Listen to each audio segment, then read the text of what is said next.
All right. Next, please give a warm welcome to Christian Hirschey and Gavin Ward of the University of Alabama. And the title of their talk is The Personal Space Weather Network System and Its Development.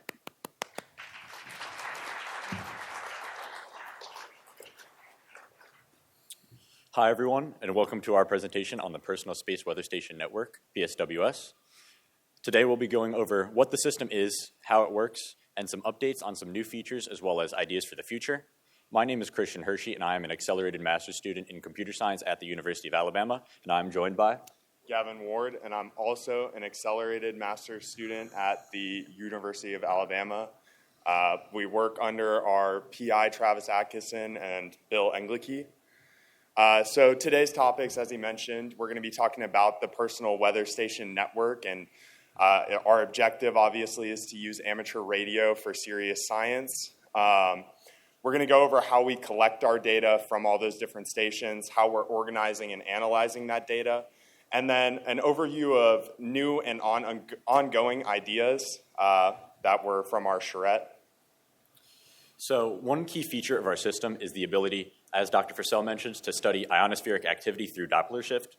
We use the highly stable carrier signals from WWV in Boulder, Colorado, and by using a GPS discipline clock to eliminate receiver drift, we're able to observe very tiny frequency variations caused by movements in the ionosphere.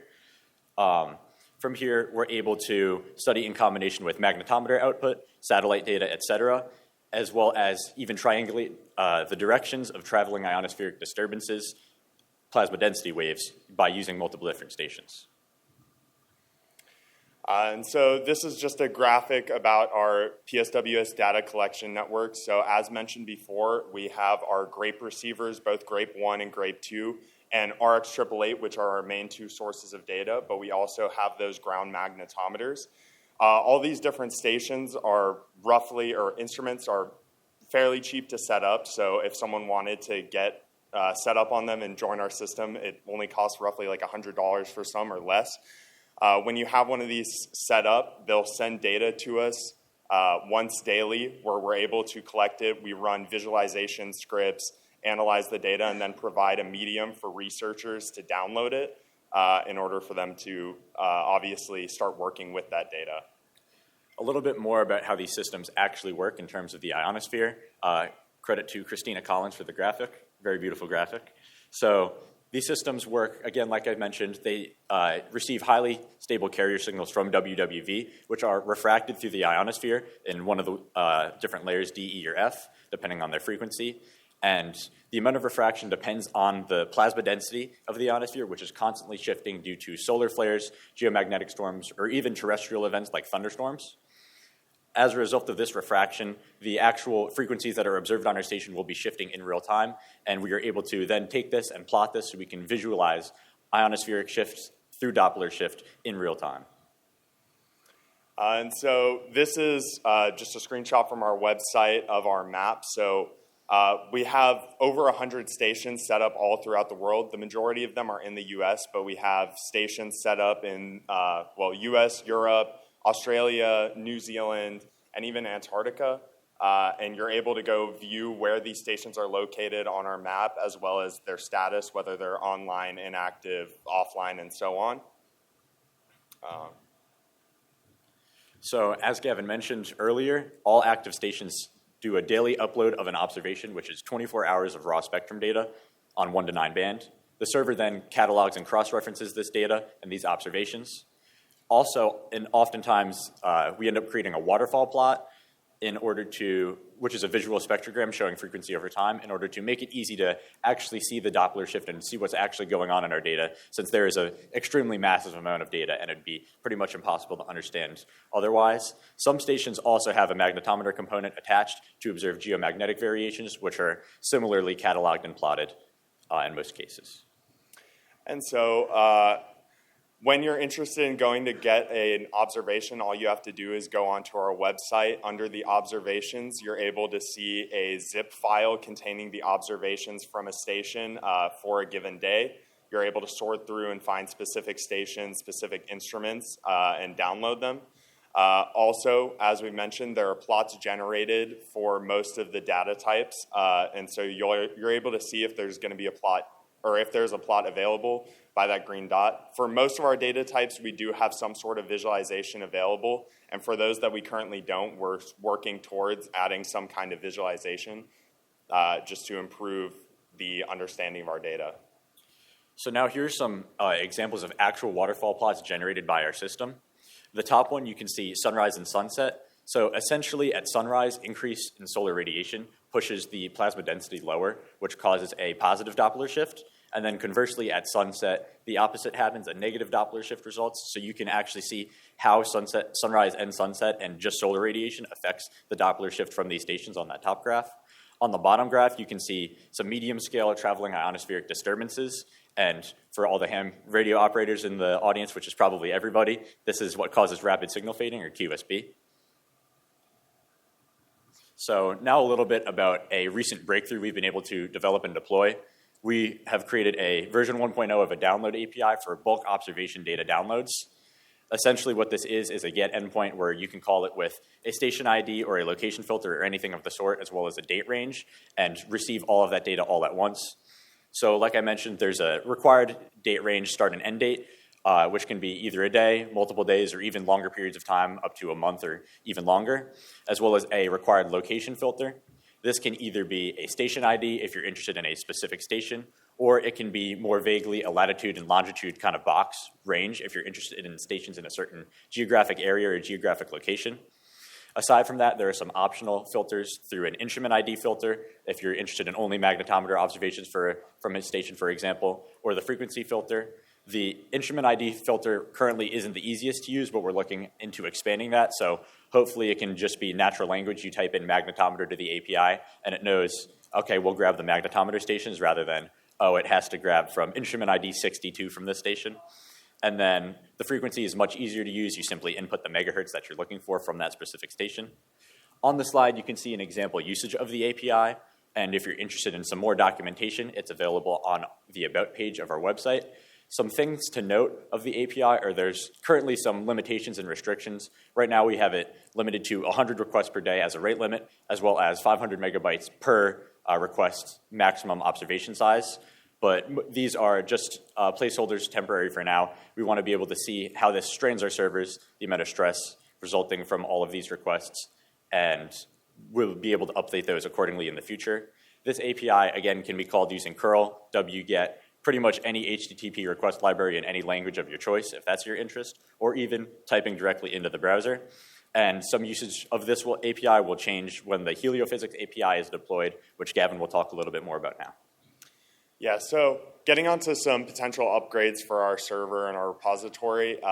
As mentioned, we're trying to set up a heliophysics API in conjunction with the Johns Hopkins Applied Physics Laboratory. We will be having a poster about this for anyone that wants more information. They can see Bill Engelke at that poster. Another potential project is having a VLF subsystem, so even a separate server running that would take VLF data and be able to apply those visualizations and give a medium for people to get that information. Another important one is data quality, so having an automated QA feedback for people running stations so they're able to see how their data quality is and if they're sending some bad data. This is especially important with the new download API, as you wouldn't be seeing maybe the graph that would show, okay, maybe this data isn't so good. So it's a closed feedback loop for them to improve it, as well as adding some metadata tagging, automated metadata tagging for the instruments, and then also a database query system, which would be used to check the health of the system. We're also trying to improve the system registration and key management in order to streamline a new person getting set up on our server. So in the past, it's been kind of convoluted and complicated. If someone wanted to set up a new station, they would need admin help a lot of times. So we're trying to streamline that. And then people that currently have stations set up, improving their key management and making it easier for them. We're also working on a set of UI enhancements, which we've taken on a new graduate student who is working exclusively on the front end. So you should be seeing improvements to the UI and UX and making our site easier to use, as well as specifically map filtering, so allowing you to filter that map based on the instrument type to see which stations located where have what instruments.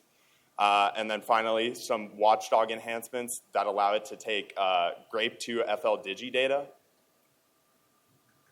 Oh, and I should know, if you want any more details on these specifically, the numbers on the slide correspond to the the GitHub issue in the PSWS charrette repository. So here are some ideas for new ways to analyze our data and some things that we want to implement looking forward. So first, we see a great potential in implementing the ability to pull personal space weather station data into a flow graph for GNU radio source blocks. So you can pull in whatever filters or processes you want to add to historical observations and then see how that would affect these observations in real time as if they were a live radio stream. We also are interested in a Python API to easily calculate Doppler level and frequency spread related to HAPI. Another very interesting project is disambiguating WWV in Boulder, Colorado, and WWVH in Hawaii. These stations broadcast the same frequencies, so it'd be very easy for a receiver to not be able to understand which one it is, and as a result, the perceived ionospheric shift might be different because of their different geographic locations. So that's something very interesting to look into. We also want to be able to integrate different data types to be able to be used together, such as magnetometer, Doppler shift, and spot data from networks such as Whisper. And finally, we want to implement field strength estimation based on different antennas, preamps, and other things, so we can estimate how these stations actually look in a universal standard. And then finally, some new visualization ideas. Sonification is one where we want to work with the sonification team in order to find ways to include sonification in our data annotation. Another one is real-time spectrograms, so getting real-time spectrogram data and being able to display it and give that data out. Feature annotation, which would be a wiki-like system for people to see the contributions of other people within the network, so getting to see their insights. And then finally, some accessibility, so making sure that our site works well with things like screen readers and any other accessibility standards to improve usage for people with disabilities. And finally, just on to some coordination/logistics-based items. So we're in the process of implementing a help desk/ticketing system. We want to organize some top-level info about HamSCI so it's easy to find in one universal place. And finally, we want to expand the project abroad, including Romania and Europe and everywhere else around the globe if possible. And then, obviously, big thanks to the National Science Foundation and NASA for their grants that support our specific project, and for George Mason University and the Johns Hopkins Applied Physics Lab for their support in the HAPI API, or the Heliophysics API development. And now we can get into Q&A if anyone has questions.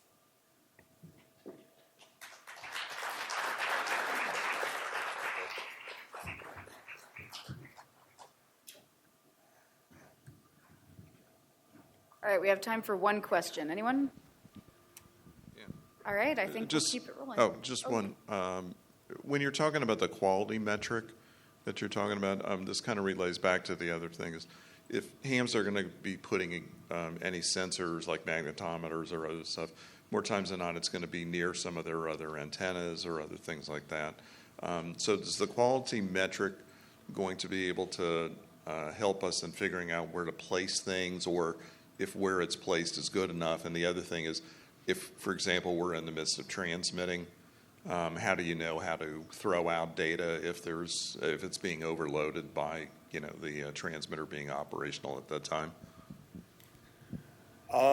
So for that, it wouldn't directly tell you if where you've put it is a bad location. Instead, it would be based on the data that we're receiving. So if we're seeing errors within the data, depending on the type of error, we could deduce that it is potentially a problem with the receiver itself or location. So it's more to do with the errors within the data. So we've seen sometimes the data is being transmitted, it'll get interrupted in the middle, and then it'll start regenerating. We see like headers in the middle of data and things like that, which could be due to like faulty equipment, faulty receivers, or location. So it would just depend on the type of errors you're seeing. We might be able to tag that. All right, thanks very much.